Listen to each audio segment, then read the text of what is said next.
Pemerintah memutuskan untuk melanjutkan penerapan PPKM level 4 dari tanggal 3 sampai dengan 9 Agustus 2021 di beberapa kabupaten kota tertentu. Lihat ibu pertiwi sedang bersusah hati. Air matamu berlinang, mas intanmu terkenang.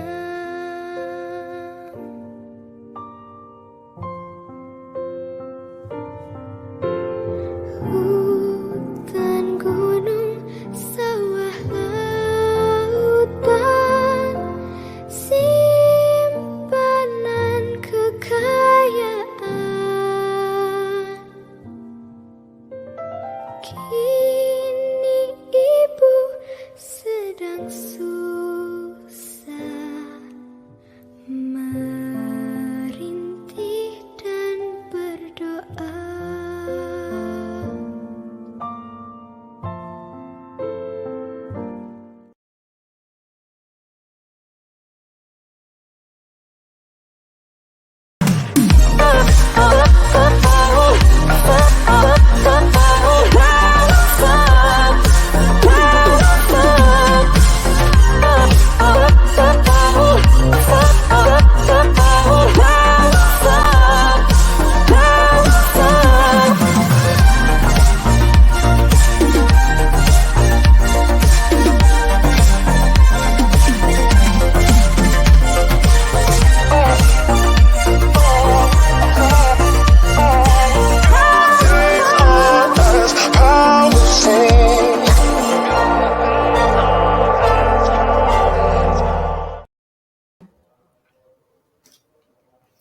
Halo pemimpin muda, selamat malam. Kembali lagi bersama saya Arya Trendika selaku Master of Ceremony pada rangkaian puncak acara Lead the Fest 2021.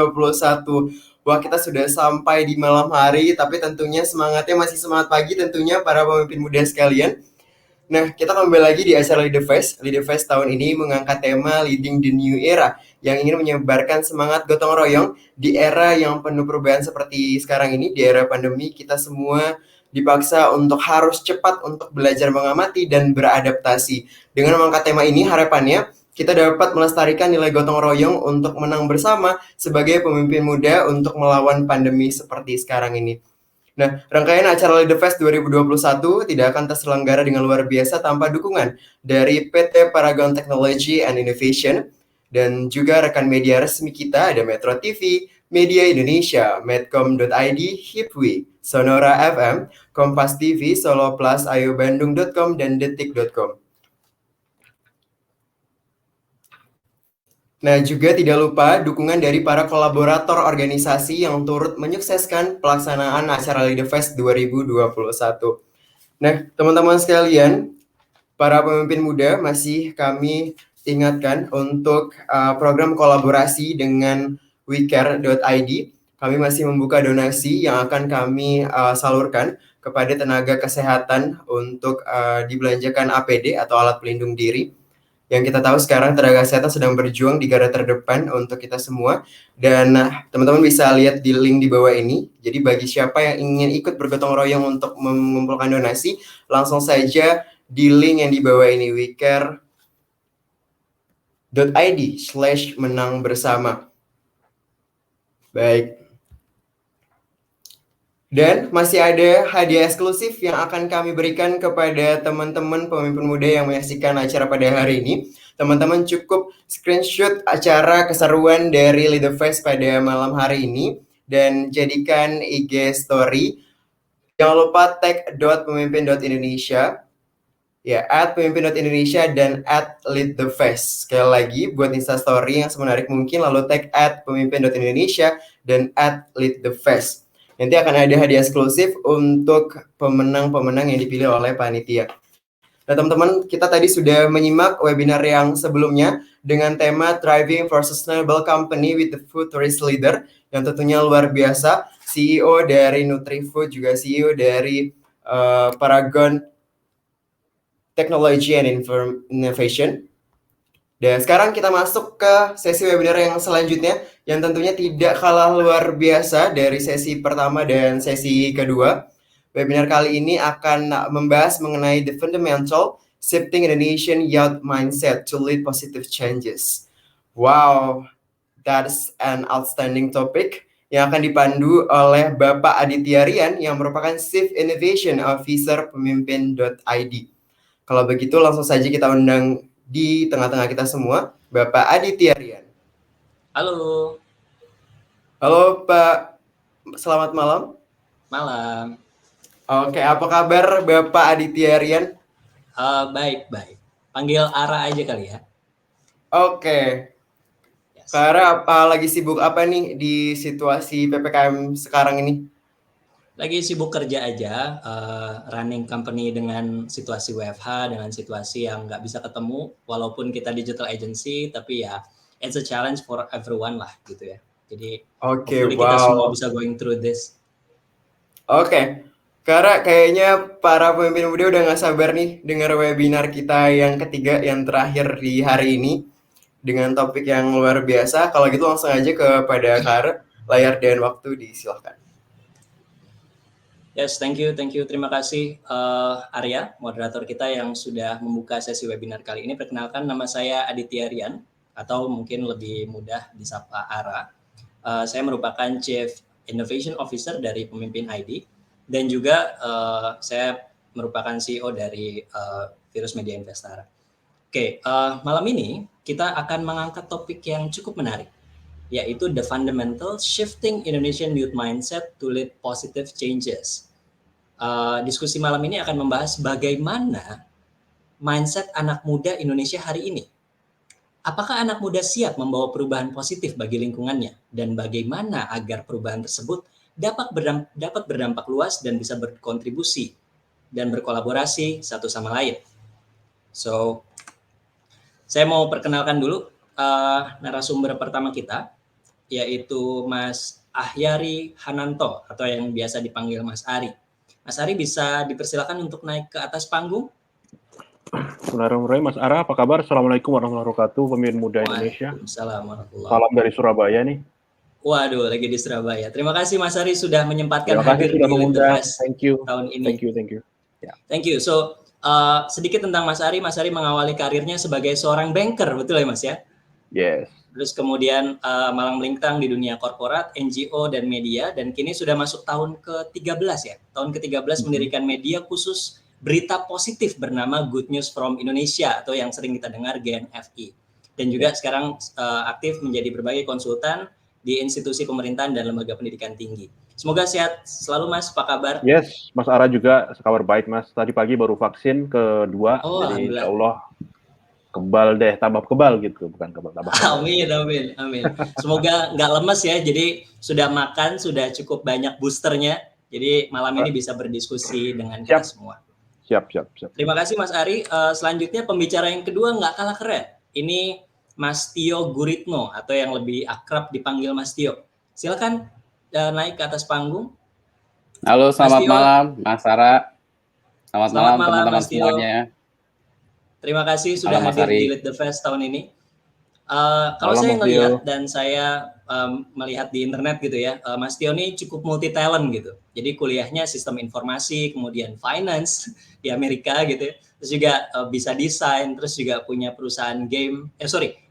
Bekerja di perusahaan game besar seperti Namco dan Electronic Arts. Lalu kemudian pulang ke Indonesia membangun startup Good & Co, Wonderbox, yang kabarnya sudah dijual ke Khan Academy ya, dari India ya, gitu.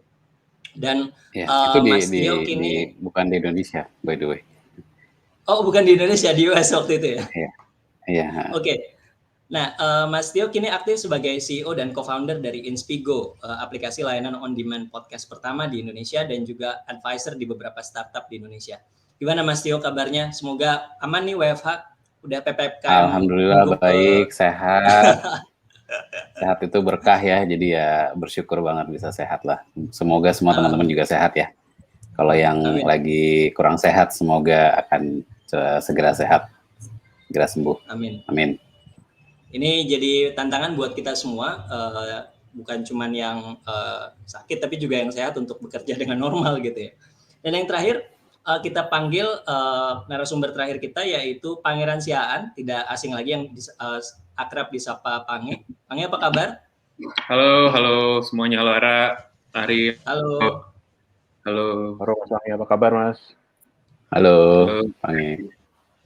Ya, Pange merupakan lulusan, ini opini saya sih, Pange ini merupakan lulusan komunikasi dan jurnalistik sejati gitu ya. Dari awal karir sampai sekarang penulis, reporter, kolumnis, wartawan, presenter televisi, blogger gitu. Pange juga banyak dikenal sebagai jurnalis dan komentator sepak bola di waktu itu di Net TV dan di beIN Sport ya. Dan sekarang Pange aktif sebagai founder dan CEO Asumsi Media Alternatif dan juga Box to Box Media Network, salah satu jaringan podcast terbesar di Indonesia. Apa kabar Pange? Semoga ini ya happy dengan signingnya MU yang baru. Ya lumayan sehat. Saya lagi nunggu, kalau tadi Mas Ari baru vaksin, saya nunggu jab kedua nih next week. Jadi semoga kita semua dalam kondisi sehat selalu lah senantiasa. Amin. Thank you semuanya, dan terima kasih sudah hadir dalam sesi hari ini.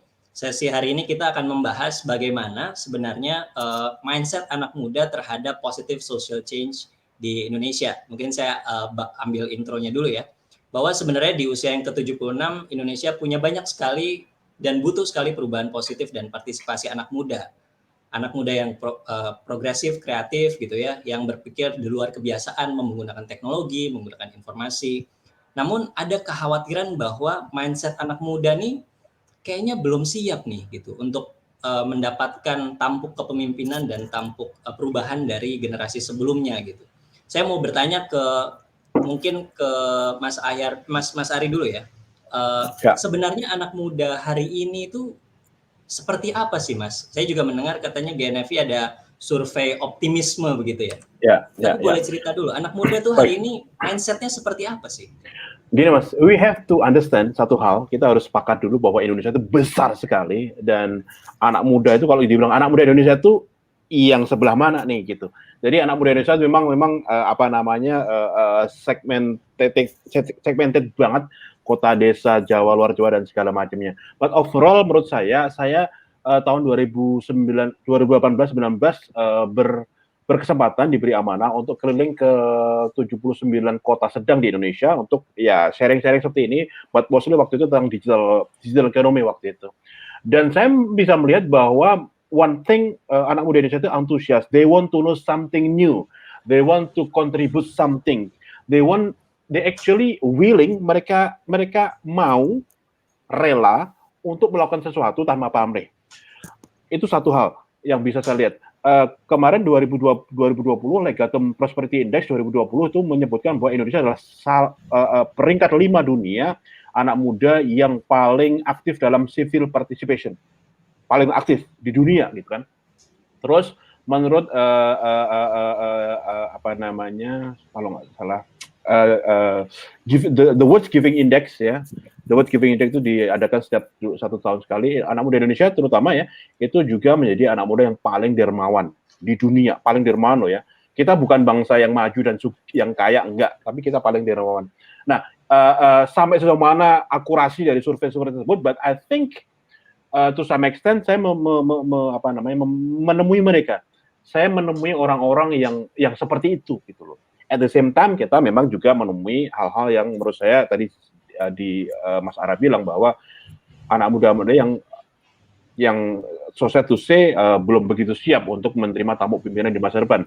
But I think dalam titik ini, dalam stage ini saya bisa bilang bahwa actually di dalam sebuah bangsa tidak semua elemen, tidak semua orang tuh harus baik semua gitu. Yang penting ada simbol itu yang saling terhubung satu sama lain. Simbol itu menjadi jaring pengaman bagi anak muda-muda yang tadi dibilang kurang siap tadi. Menurut saya seperti itu.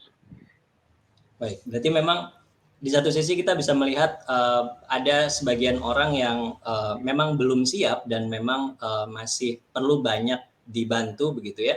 Namun juga ada lapisan masyarakat anak muda yang juga siap dan bisa membantu yang lain. Gitu. Mungkin Yes. Mas Tio ada pandangan terkait dengan ini? Ya, tadi saya sebenarnya setuju sama Mas Ari ya, kalau sepengamatan saya nih semangat belajar anak muda Indonesia tuh tinggi sekali gitu. Nah, tapi bagaimana caranya sekarang nih challenge terbesar menurut saya, bagaimana caranya mendigest apa yang kita pelajari itu, lalu kita aplikasikan ke hal-hal yang memang benar-benar bisa kita solve gitu problemnya ya. Kalau istilah saya tuh sebenarnya lebih ngulik gitu ya, gimana cara mendapatkan ilmu-ilmu ini, lalu kita kulik dengan problem-problem yang ada di sekarang ini gitu. Saya jadi melihatnya masih banyak di sisi belajarnya semangatnya tinggi, tapi nguliknya nih mesti lebih dalam lagi gitu, sehingga karena pemimpin-pemimpin masa depan itu pemimpin yang bisa solve problems kan. Jadi semangat itu menurut saya sih harus diteruskan, dan saya melihat benih-benihnya, saya optimis, saya yakin bisa gitu ya. Tapi bagaimana caranya kita bisa pelan-pelan move forward ke arah yang lebih solutif gitu. Kita bisa pelan-pelan menanamkan jiwa ngulik ini sih gitu kalau dari saya. Jiwa ngulik ya. Oke. Mungkin Pangnya bisa memberikan pandangannya juga, dan mungkin ini ya, mungkin bisa dieksplor terkait dengan kalau ada yang berhasil gitu ya, kalau ada yang sudah siap itu yang seperti apa, dan yang kalau yang belum siap itu yang seperti apa anak mudanya.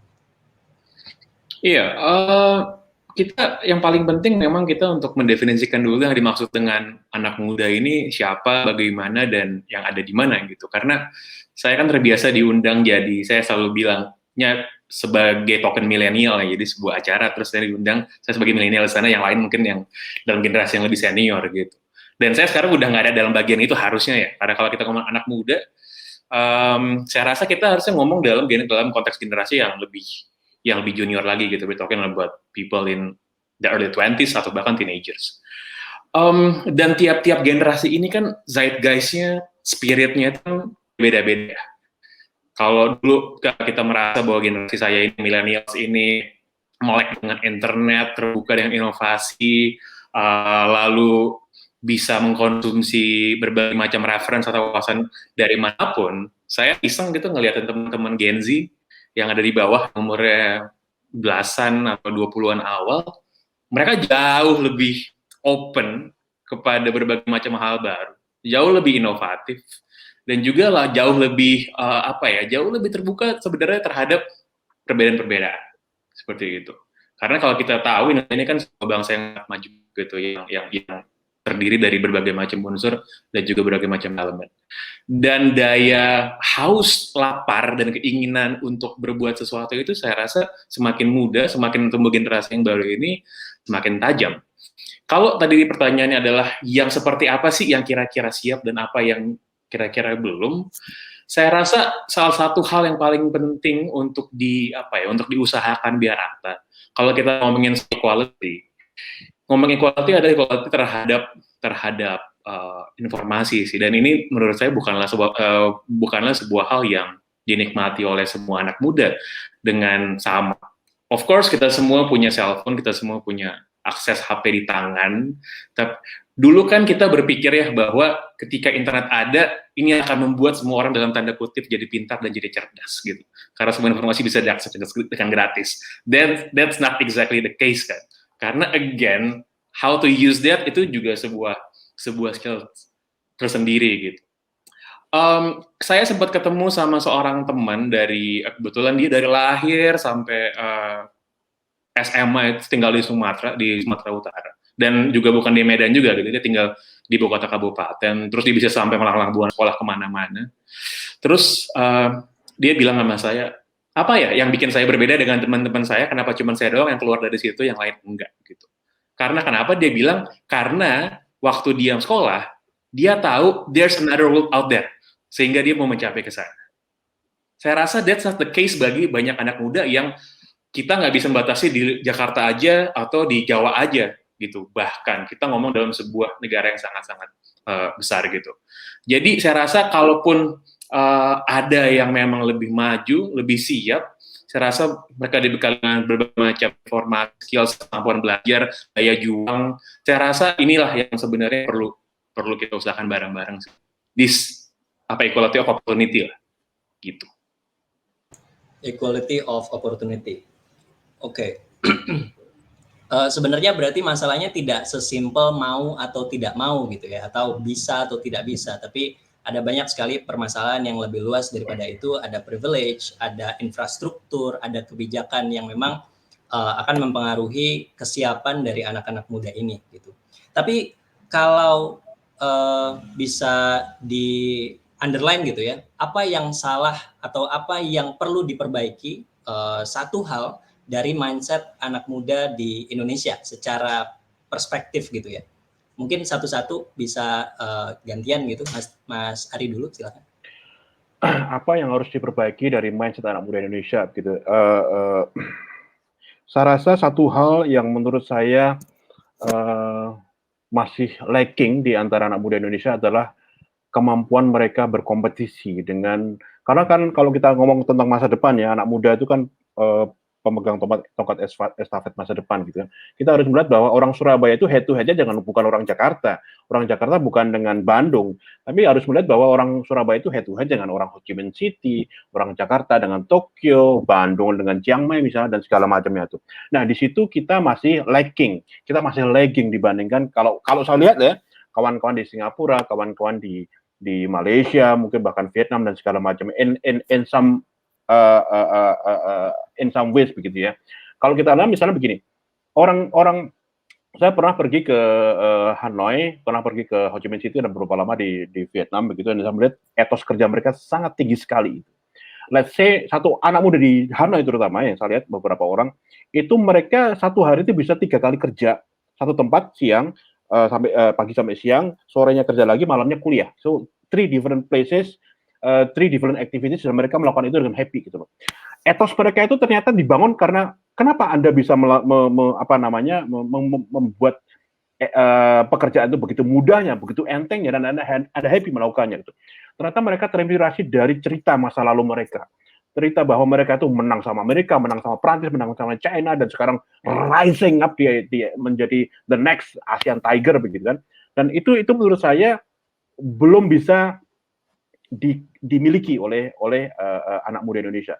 Saya kebetulan punya karyawan 38 dan most of them, semoga mereka melihat ini, most of them adalah anak-anak, ya ada juga yang milenial, ada juga yang baru lulus kuliah dan segala macamnya, and most of them memang hanya beraktivitas satu tempat di tempat saya itu. And I would say that they are not the best case of employment di dalam dunia employment, dan mereka is not the best case yang bisa dijadikan contoh di seluruh dunia, no.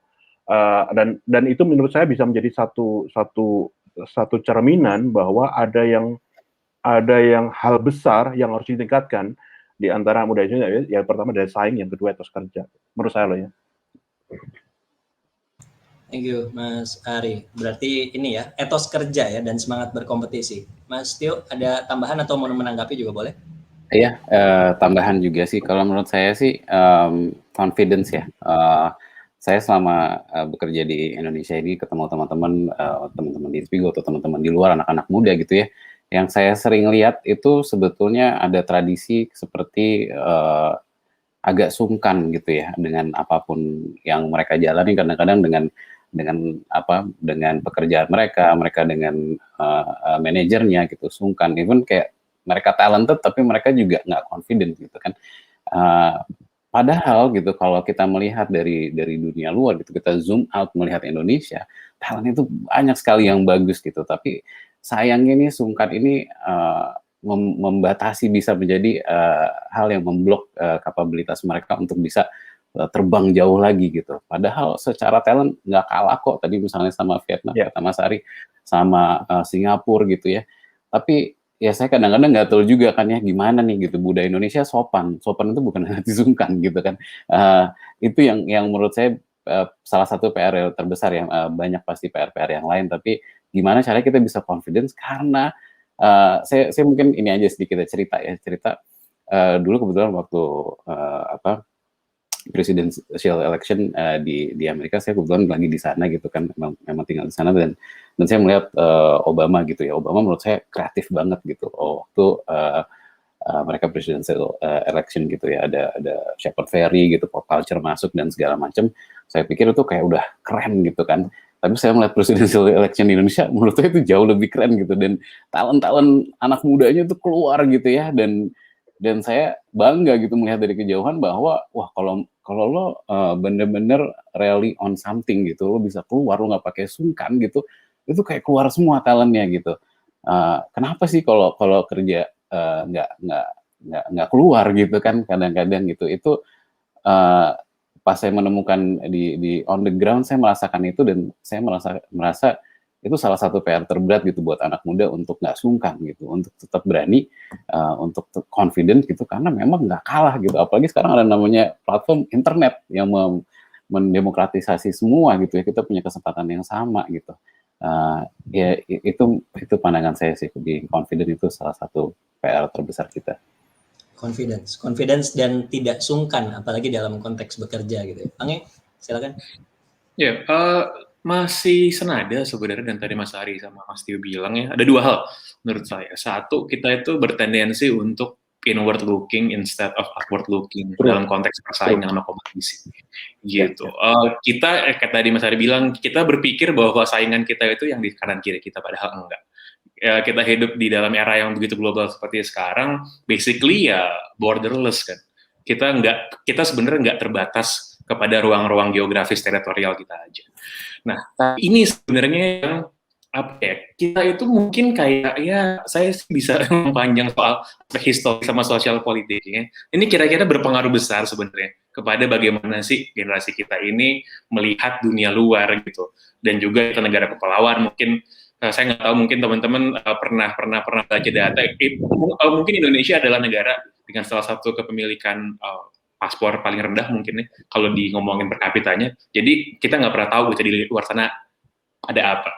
Sehingga karena kita bertendensi melihat ke dalam, kita jadi takut sama hal-hal yang sebenarnya nggak perlu kita takutin gitu. Kalau kita ngomongin kompetisi, kita ngomongin persaingan di dunia kerja misalnya, atau persaingan bisnis atau apapun itu. Harusnya ya kalau kita melihat gitu, ini misalnya nih, kita takut gimana kalau nanti ada tenaga kerja asing datang ke Indonesia, kerja di Jakarta, nanti kita kerjaannya gimana gitu kan, nanti kita saingan untuk masalah skillnya gimana gitu. Terus saya jadi aneh dan lucu sendiri gitu sebenarnya, karena we are the fourth biggest population in the world, we are the largest country by size and by population di region ini gitu. Kalau ada yang harus takut, kayaknya bukan kita deh yang harus takut harusnya gitu ya. Kayak bukan kita gitu harus by numbers gitu. Jadi gimana ya caranya untuk kita bisa ngelihat keluar dibanding cuma lihat ke dalam aja. Nah, tapi kalau yang tadi saya bilang itu kan itu secara makro ya, secara umum gitu. Tapi bagi teman-teman, dan saya lihat juga teman-teman saya sendiri sebenarnya, dalam kalangan mungkin kalangan urban yang agak lebih terdidik, lebih punya akses informasi, lebih punya privilege, saya mau bilang salah satu musuh paling besarnya adalah sense of entitlement.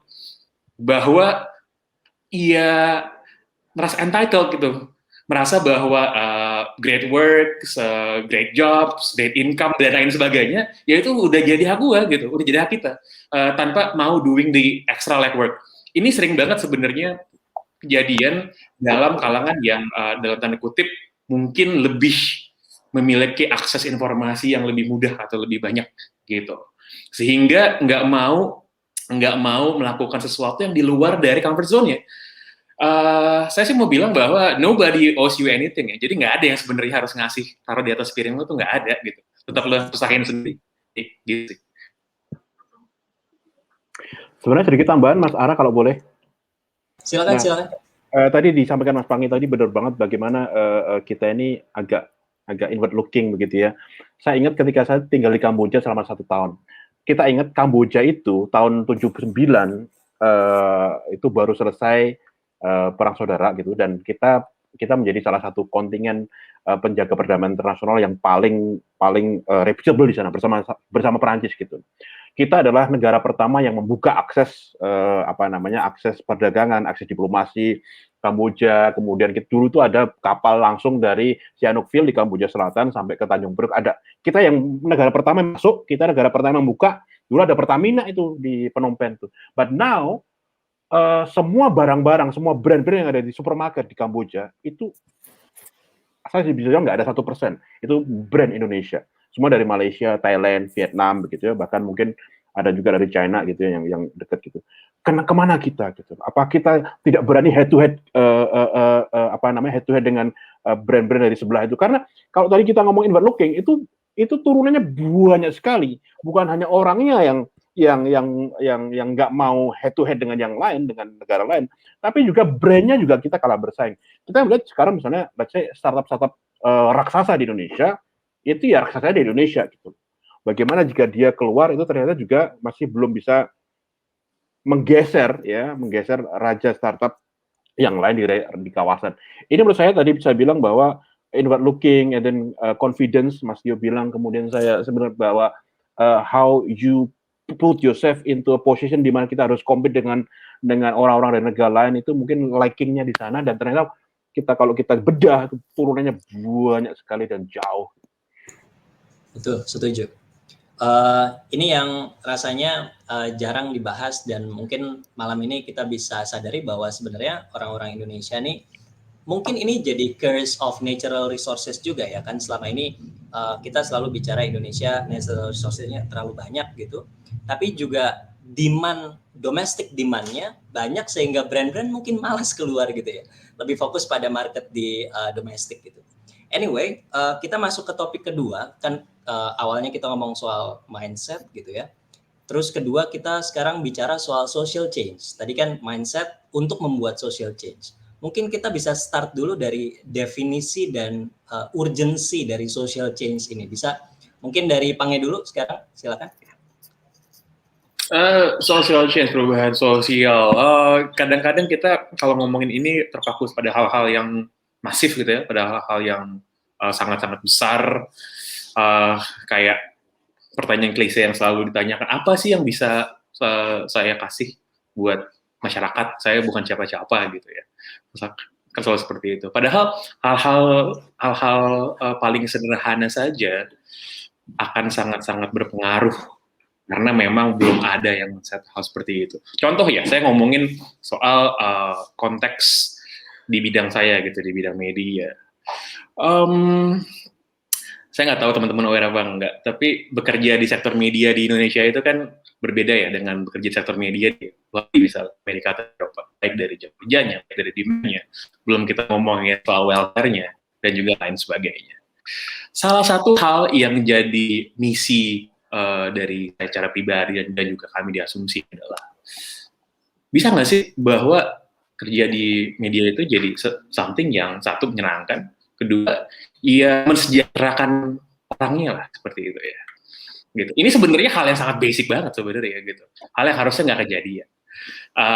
Tapi dengan hal yang menurut saya harusnya ini bare minimum, tapi dilakukan. Ini kan jadi dilihat oleh teman-teman yang lainnya bahwa there's another possibility yang sebenarnya harusnya bisa dilakukan. Kalau dalam konteks ini, kebetulan di bidang kerja kami gitu ya. Nah, saya rasa di berbagai bidang lainnya juga kita bisa membuat perubahan-perubahan kecil yang pengaruhnya akan besar, dan walaupun kecil, kalau yang melakukannya banyak, pada akhirnya juga akan jadi hal yang masif. Gitu.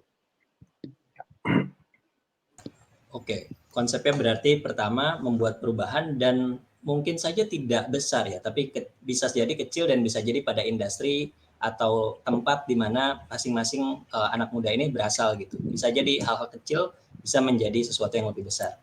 Kalau tadi mau nanggepin yang media, actually saya juga merasakan hal yang sama sebagai pegiat digital agency gitu ya. Jadi memang secara income level dan sebagainya memang masih beda daripada industri yang lain gitu. Jadi dan ini jadi misi kita bareng sih di pekerja industri kreatif di Indonesia. Mas Tio, ada tanggapan terkait dengan social change? Apa itu social change dan kenapa ini penting?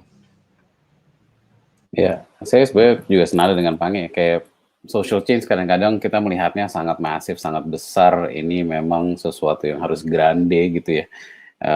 Again, mau merubah perubahan besar kita harus bisa melakukan perubahan yang kecil dulu gitu.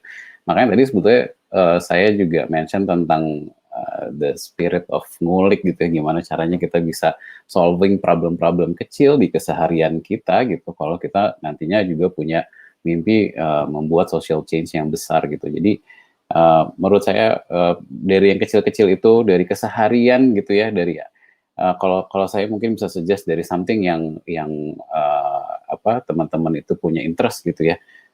Misalnya suka dengan environment, suka dengan tadi misalnya topik-topik di media gitu dan lain-lain. Biasanya kalau memang mulai dari something yang memang kita juga udah interested, akan lebih lebih bisa gampang gitu majunya ya, karena push faktornya lebih besar gitu. Dan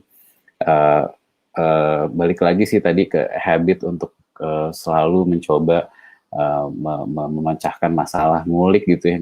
Orang Indonesia tuh sebetulnya menurut saya salah satu paling kreatif di dunia. Gitu. Kenapa? Karena there's a lot of limited resources di sini gitu. Mungkin di dunia luar sana mereka udah sangat advance teknologinya, jadi apa-apa itu gampang. Di sini so limited gitu. Jadi mereka itu kita itu tuh kayak jiwa nguliknya itu tinggi sekali. Nah, tapi jiwa ngulik itu bisa kita translate ke social change, itu akan sangat bagus gitu. Dengan apa otak MacGyver kita itu kan banyak banget di Indonesia ya gitu. Itu sih menurut saya bisa membuahkan pada akhirnya gerakan besar social change dan perubahan di society. Tapi again mulai dari something yang kecil, something yang kita interested in, dan jadikan itu something yang lebih sifatnya itu habit gitu. Right. Start dari yang kecil, start dari yang disenangi dan memecahkan masalah. Mas Ari, silakan. Baik, saya melihat ada 3 elemen penting untuk bisa melihat membuat social change itu benar-benar terjadi, dan itu ada di Indonesia.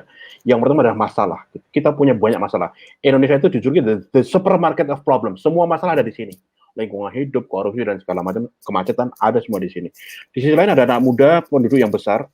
Dan di depan tadi saya bilang bahwa we are one of the most charitable persons, one of the most active person in social and civil participation gitu. Yang ketiga teknologi, ya. Jadi bayangkan 3 ini digabungkan, dikombinasikan, akan muncul sebuah social change yang menurut saya sangat bagus. Salah satu contoh misalnya begini. Salah satu masalah besar di Indonesia adalah kemiskinan. Kalau lebih spesifik lagi, salah satu segmen masyarakat yang paling miskin adalah nelayan gitu. Apa yang buat mereka miskin misalnya begitu? Ya, yang tentu saja mereka harus keluar uang banyak, kemudian hasil tangkapannya dibeli dengan harga yang rendah karena harus melewati berbagai macam fase sebelum sampai ke supermarket. Di supermarket harganya mahal. Jadi ada berbagai level of problem di situ. Supermarket nelayan menerima uang lebih kecil, konsumen kita membayar uang untuk beli ikan, protein itu lebih mahal tuh. Sebenarnya dengan adanya problem ini, kemudian ada orang kreatif tadi Mas Tio bilang, kemudian ada teknologi, bisa menghubungkan keduanya. Dan ada sudah yang bergerak di situ. Jadi bagaimana anak muda ini menghubungkan langsung antara konsumen dengan nelayan. Ikan segar langsung didatangkan dari laut lewat nelayan ke konsumen. Di sana harganya lebih tinggi naik. Di sini kita membayar lebih murah dibandingkan di supermarket. Ini satu hal kecil saja. Dan ada banyak hal lain, misalnya let's say let's say kalau kita ngomong yang besar ya Gojek misalnya gitu. Maaf saya sebut brand. Itu kan sebenarnya sebuah kombinasi dari 3 itu, problems, masalah, employment, low employment, kemudian kemacetan dan segala macam. Di sisi ini ada anak muda yang kreatif, di sisi lain ada teknologi yang memungkinkan. Bayangkan jika ini digerakkan secara masif, replikatif di berbagai tempat di Indonesia, dan ada sustainability in terms of financial income, sustainability operational menurut saya. Dan itu dimungkinkan dengan adanya tadi Mas Tio bilang, nguli-uli itu tadi. Dan ini jika digerakkan bersama-sama, rasanya social itu is a matter of time saja gitu loh. Dan yang mereka perlukan saat ini menurut saya adalah trigger. Dan saya happy sekali dengan Pemimpin.id karena salah satu yang menurut saya salah satu simpul penting dalam men-trigger social change itu ya kawan-kawan seperti di Pemimpin.id ini. Baik. Berarti ada masalah, ada resource-nya, which adalah anak-anak muda yang kreatif banyak sekali, dan juga ada teknologi yang bisa support itu. So, kalau gitu pertanyaan selanjutnya, kita tahu bahwa existing condition-nya anak muda memang ada yang siap, ada yang belum. Kemudian social change ini kita rasa bersama penting untuk dilakukan. Dan gimana caranya kita bisa trigger, tadi disebut Mas Ari, gimana caranya kita bisa trigger anak muda lain untuk sama-sama bisa bikin social change bareng gitu. Mungkin bisa dari perspektif konsepnya atau juga dari perspektif personal apa yang pernah dilakukan oleh teman-teman. Silakan mungkin Mas Tio dulu, silakan. Iya, kalau menurut saya sih tadi ya interest based gitu ya. Kalau memang kita sama-sama care terhadap environment gitu ya, dan kita mau kolaborasi dengan yang punya interest sama gitu, itu biasanya energinya juga lebih kuat gitu ya, based on experience juga kan. Mereka itu nggak setengah-setengah gitu, karena they care so much about that topic. Dan namanya ngulik tadi pasti kan ada ya hurdle gitu ya, tantangan di perjalanan gitu ya. Kalau mereka nggak passionate itu, nggak se-interested itu, mereka mungkin udah give up di tengah jalan gitu ya. Cuma untuk mengundang sih, saya biasanya kalau dulu memang saya suka tentang environment, saya join gitu. Misalnya even something yang mungkin bukan social change lah ya, mungkin something yang lebih simple gitu ya. Saya suka fotografi, saya join komunitas fotografi, interest based gitu. Akhirnya kita bisa foto-foto, let's say tanaman-tanaman yang unik-unik gitu kan. Nah, itu kan bisa menggabungkan the power of interest itu menjadi sesuatu yang lebih besar gitu ya. Tapi again, kalau kita bawa konteks ke social change, kalau menurut saya sih interest base itu bisa mendorong kita akan untuk nggak gampang give up gitu ya, apalagi something yang kita passionate about gitu. So kuncinya kalau dari Mas Tio adalah berkumpul dan beraktivitas bersama dengan teman-teman yang punya interest yang sama gitu ya Mas ya, sehingga ada isu yang bisa di fight bareng gitu. Oke. Mungkin Mas Ari ada tambahan? Ya, bagaimana caranya supaya kita bisa bareng-bareng nih, unlock bareng-bareng anak-anak bareng-bareng ya, kuncinya bareng-bareng ya. Betul. Nah, bersama. Nah, satu hal menurut saya benchmarking ya dengan negara lain. Kita selama ini misalnya dibilang, kita ekonomi kita tumbuh 4%, kita udah hebat gitu. That's wrong menurut saya. Why gitu? Karena negara lain tumbuh lebih hebat, Vietnam lebih hebat, Myanmar segala macam. Dan kita perlu benchmarking. Ada hal-hal yang kita menang dari mereka, ada banyak hal juga yang kita kalah dari mereka, dan kita perlu belajar dari mereka. So menurut saya di sini kita perlu melakukan satu hal dulu. Where are we? Kita sedang di mana? Apa kepunyaan kita, resource kita apa, dan kita punya apa, dan segala macam. Kemudian kita juga menentukan kita mau jadi apa nih, what we want. Kita mau jadi apa nih, negara maju, negara yang makmur dan segala macamnya.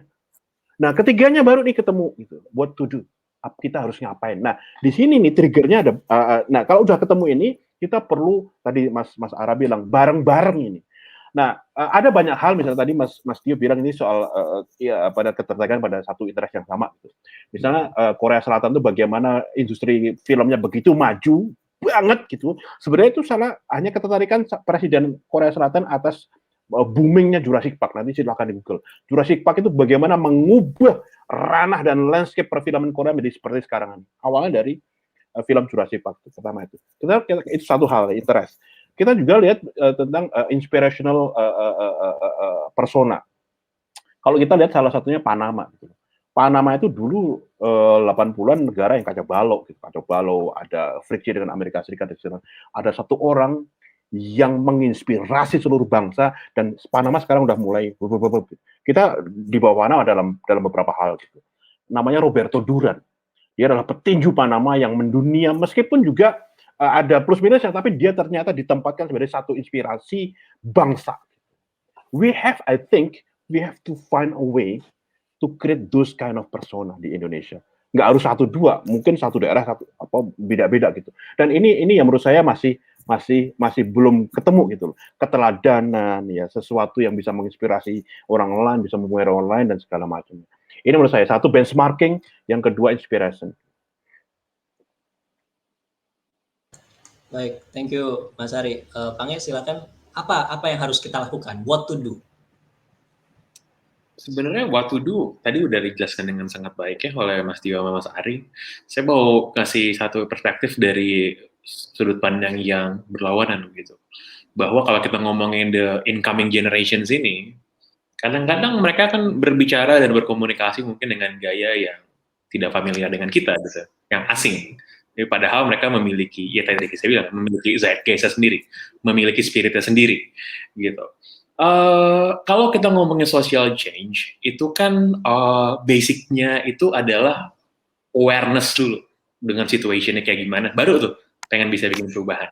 Dan salah satu menurut saya sih salah satu masalah menahun di kita itu adalah kita nggak aware sebenarnya dengan apa yang terjadi di luar sana. Makin lama sebenarnya tingkat awareness ini makin tinggi gitu. Saya sih bisa lihatnya dari tingkat kesadaran atau ketertarikan anak muda kepada isu-isu sosial politik misalnya, atau isu-isu kemasyarakatan, atau isu-isu lingkungan hidup. Ini kan makin lama makin jadi sebuah bahan pembicaraan yang umum. Jadi bukan sesuatu yang keren-kerenan lagi lah gitu, kira-kira. Nah, tapi seringkali justru saya melihat bahwa yang nggak ngerti terhadap anak muda ini pengennya apa, justru memang generasi yang berada di atasnya gitu. Termasuk juga saya gitu. Termasuk juga saya ya. Saya dulu kita sering ngetawain TikTok kan ya. Dulu ya kita apa sih ini alay gitu ya. TikTok gitu. Sekarang iya sudah exchange gitu. Yang dilakukan dari seluruh bahkan buat generasi saya bilang ini nggak jelas nih gitu. Tapi ternyata memang generasinya beda gitu. Atau kita ngomongin soal meme gitu ya. Itu kan soal yang ya bagi banyak orang ya apa sih gitu kan, nggak penting gitu. Tapi akan dilakukan, let's say kalau kita ngomongin Amerika bisa short squeeze sahamnya GameStop pakai meme, Indonesia coba inget deh, udah berapa kali ada government policy yang belok gara-gara di Twitter misalnya, yang awalnya dari sana. Dah, ini kan adalah hal-hal yang baru dan selalu juga berkembang ya. Dan yang namanya anak muda itu kan walaupun punya spirit, punya semangat, punya energi, biasanya yang mereka nggak punya akses otoritas sama resource gitu. Jadi ini kan harus ketemu di tengah-tengah nih, antara spirit sama kemauan belajar sama akses dan resource-nya gitu. Nah kadang-kadang ini kita nih yang punya akses sama resource, kadang-kadang kita nggak mengenable mereka, simply gara-gara kita nggak ngerti aja sebenarnya gitu. Jadi menurut saya openness sama keterbukaan ini it works both ways ya gitu. Karena saya yakin sih kayak ketika keinginan yang besar, willingness yang besar untuk belajar, untuk membuat sesuatu, itu nggak ketemu sama akses atau sama resource, pada akhirnya kan nggak akan jadi apa-apa. Lalu akan frustrasi, dan ketika frustrasi, jadinya udah jadi apatis sama skeptis aja gitu. Gitu kan. Itu biasa yang sering terjadi. Jadi emang ini tuh harus banyak hal yang emang fit dan klop untuk bisa kita membuat social change yang tadi disampaikan. Oke, follow up dari topik ini sebenarnya menarik. Saya mau nambahin satu hal yang mungkin bisa jadi topik bersama ya. Tadi kita bicara soal ada yang privilege dan underprivilege. Tapi juga kita bicara antar generasi X, generasi Y, generasi millennials, even generasi alpha gitu. Adakah pengalaman atau mungkin insight gitu, bagaimana bekerja antar generasi untuk menghasilkan social change gitu? Bagaimana yang efektif? Walaupun media komunikasinya berbeda, pola komunikasi dan bahasanya berbeda. Gitu. Ada tanggapan? Mungkin saya bisa nanggepin dulu ya, karena saya juga belajar banyak dari anak saya, SMP gitu ya. Dia menjadi guru saya gitu terkadang gitu, karena ya again buat generasi kita yang lebih di atas gitu, lebih tua gitu ya. Salah satu yang susah untuk di-adjust itu just being humble and being open tadi itu ya, kayak Pange juga bilang ya. Tapi untuk being humble to learn new things itu nggak gampang, karena kita ya seakan-akan kita udah tahu banyak hal. Kalau ada yang seperti ini gitu, kayaknya nggak bakal work sih, atau apa, terlalu skeptis gitu kan. Just try to empty the glass gitu, and try to learn new things. Itu bukan skill yang mudah menurut saya, apalagi semakin lama semakin tua semakin banyak perubahan gitu, dan saya harus exercise itu sama anak saya setiap hari gitu, dan untuk meningkatkan skill saya gitu ya. Otherwise nanti saya terlalu sombong atau terlalu angkuh gitu, sekarang sendiri nggak mau belajar gitu kan, saya udah tahu semuanya. Banyak banget hal, dan dia kalau mau chatting aja tuh udah tinggal udah ngomong di Discord dah, dengan diumpet-umpetin gitu, saya nggak ngeliat gitu tuh jago banget gitu kan. Nah, itu saya nggak tahu caranya gimana gitu, ngobrol sama teman-teman yang nggak pernah ketemu tapi bisa ketawa-ketawa gitu ya, saya nggak pernah ngalamin kayak gitu sebelumnya gitu ya, cuma based on something yang mereka lihat di internet gitu, dan saya juga kayak ngelihat kontennya juga, kok bisa ketawa ya gitu, tapi saya harus bisa memahami kenapa dia bisa ketawa gitu kan, jadi benar-benar itu tadi itu meng-empty the glass lah gitu istilahnya, sehingga saya mencoba untuk belajar lagi sih. Nah, itu menurut saya nggak mudah ya gitu. Ya, dan tantangannya bukan cuma generasi yang lebih senior ya, tapi juga yang junior untuk bisa memahami ke atas gitu. Mungkin ada tanggapan lain dalam isu ini. Ya, begini, pada dasarnya generational gap ini kan ada satu yang menyamakannya. Ini menurut saya itu uniformity of sense. Jadi kalau misalnya orang di atas kita sama generasi Z itu lihat orang miskin sama-sama terharu, sama-sama tergores hatinya. Orang lihat sampah yang atas sama yang bawah, yang anak muda maupun yang sudah senior-senior itu juga risih gitu. Nah, menurut saya kesamaan sense ini yang menurut saya bisa dikembangkan, bisa disatukan dengan berbagai cara apapun, meskipun medianya berbeda-beda. Dan ini menurut saya yang bisa bisa disatukan melalui berbagai hal, dan penyadaran bareng-bareng ini nanti kita bisa bergerak bareng-bareng kalau sudah seperti itu. Uniformity of sense ini yang menurut saya menjadikan, ya kayak misalnya kayak tadi saya bilang Vietnam ini menjadi bangsa yang menurut saya the next China gitu katanya, bergerak begitu cepatnya karena antara menurut yang saya pahami, antara generasi yang tua, generasi muda sama generasi sekarang sama-sama punya satu semangat bahwa look, we belong to a good country yang dulu hebat-hebat ya, kira-kira seperti itulah. Ternyata itu menumbuhkan berbagai macam semangat, kemauan, etos dan segala macamnya untuk sama-sama coping and addressing the problems gitu.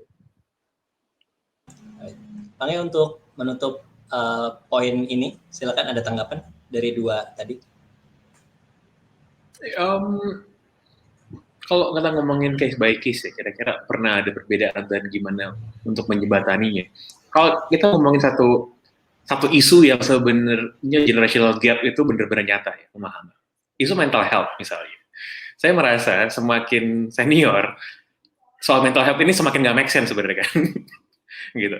Karena kenapa? Karena iya, kalau misalnya saya ditanya gitu, atau mungkin orang tua kita gitu, atau mungkin yang juga nanya, lemah banget gitu, dikit-dikit stres, dikit-dikit frustrasi gitu ya. Dan itu juga sering jadi juga gitu. Kayak ya yang namanya hidup itu ya emang susah, gitu, emang berat gitu kan. Nah, cuman memang generasi yang lebih muda ini kan punya pemahaman yang berbeda gitu. Karena tadi saya bilang juga referensinya juga makin banyak, makin terbuka, dan juga makin banyak orang yang bisa diajak ngobrol gitu. Nah, inilah sebenarnya perlu ini ya. Inilah perlu namanya komunikasi jembatan ini yang perlu untuk bangun gitu. Karena seringkali baik kedua belah pihak enggan untuk ngomongin itu gitu, atau langsung yang lebih senior menganggap yang junior lo nggak apa-apa, yang junior menganggap yang lebih senior ini kolot, konservatif dan nggak bisa berubah gitu. Dan ini sebenarnya case yang terjadi di setiap zaman gitu ya. Harusnya sih ini sebuah hal yang bisa kita obrolin, bisa kita tanggulangi.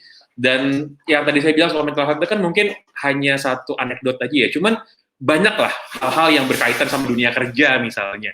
Kan kalau millennials itu atau yang di bawahnya generasi kan salah satu stereotipnya adalah baru masuk kerja pengen minta gaji mahal gitu kan, padahal belum berpengalaman gitu, atau kerjaan di bawah setahun langsung lompat pindah-pindah ke dalam company-company yang lain gitu. Nah ini kan buat saya berbeda gitu ya, gimana cara kita memahami. Again, menurut saya just by being open, it's the first step untuk bisa jadi bridging ini. Baik, thank you banget. Saya mau bahas satu isu terakhir sebelum kita masuk ke tanya jawab gitu ya. Bahwa tadi kita banyak bicara soal bridging yang privilege, underprivilege, kemudian generasi A ke generasi B. Gitu. let's assume bahwa ada teman-teman kita yang sudah bergerak membuat social change gitu ya. Dan social change di Indonesia saya rasa juga cukup progresif. Tadi disebutkan Mas Ari bahwa Indonesia cukup aktif partisipasi sosial politiknya. Namun kadang teman-teman ini kesulitan dalam membangun jembatan. Jadi yang satu sudah bergerak, mungkin isunya sama, tapi sudah bergerak yang satu ke sana, yang satu ke sini gitu. Tapi dua gerakan ini walaupun tujuannya sama, itu sulit sekali untuk membangun jembatan, berkomunikasi, berkolaborasi untuk mencapai tujuan. Kadang ada ego dari masing-masing leadersnya dan sebagainya. Apa tips atau yang harus dilakukan supaya kita tuh bisa lebih banyak tidak hanya membangun gerakan dan perubahan sosial, tapi juga jembatan antar gerakan sosial, jembatan antar perubahan sosial. Mungkin bisa dari Mas Ari dulu, silakan. Baik, itu real terjadi betul, Mas Ara. Di kota saya Surabaya itu ada banyak gerakan-gerakan sosial, let's say tentang Save Street Child. Kemudian ada juga gerakan zakat untuk orang yang kurang mampu dan segala macam itu.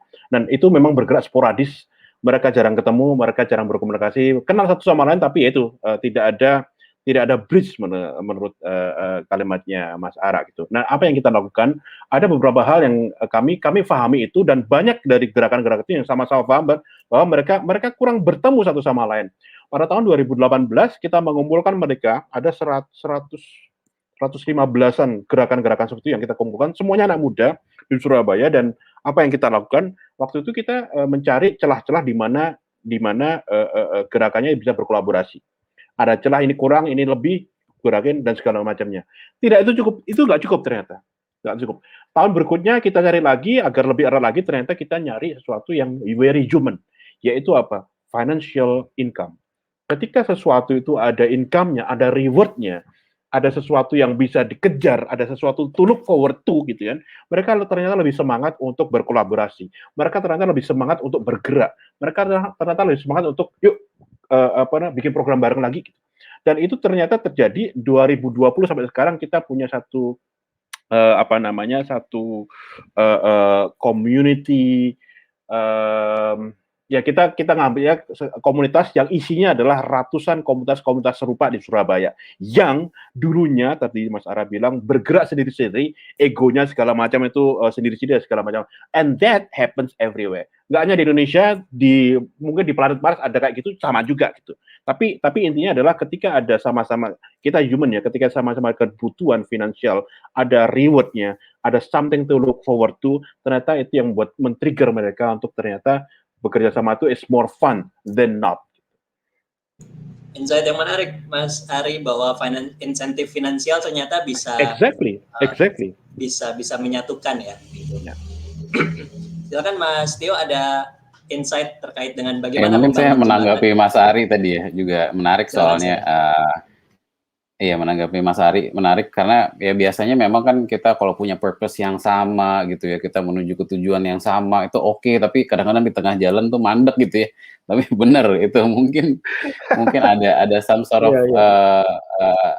reasoning juga kenapa mandek gitu, dengan adanya sponsor dan lain-lain pada akhirnya ngumpul semua gitu ya. Itu menurut saya menarik karena saya melihat sendiri dengan mata kepala saya juga memang begitu sih. Jadi itu tuh satu insight yang menarik. Saya mungkin tambahannya lagi sih, kadang kita juga sebagai entity atau komunitas atau mungkin juga gerakan gitu, kadang melihat apa yang kita butuhkan dari sebelah sana gitu, tapi tidak melihat apa yang mereka butuhkan dari kita gitu. Jadi kadang ada beberapa case yang saya lihat juga in terms of empathy gitu terhadap gimana nih sama-sama bisa win-win gitu, atau misalnya bisa triple win, kita win, dia win, dan apapun yang kita beri dampaknya itu juga win gitu ya. Mindset itu kadang juga saya rasa juga belum terlalu banyak saya lihat juga dengan mata kepala saya sendiri. Jadi ya mungkin that triple win konsep gitu untuk selalu memikirkan partner dan juga dampaknya, sehingga semua party bisa win, mungkin bisa membantu juga gitu. Siap, berarti empathy dan triple win ya. Saya baru dengar konsep itu, triple win, menarik sekali untuk disebut. Pange, ada insight gimana membangun jembatan ini? Kalau kita ngomongin social issues, ngomongin social change, itu dengan sendirinya ada political weight ya. Jadi maksudnya politik itu bukan dalam pengertian politik praktis, tapi soal yang namanya berhubungan dengan orang banyak, berhubungan dengan kepentingan orang banyak. Itu dengan sendirinya kan udah ada bobot politiknya. Nah, pada saat ngomongin soal politik, dengan sendirinya kita ngomongin soal power gitu kan, ngomongin soal kekuasaan lah basically.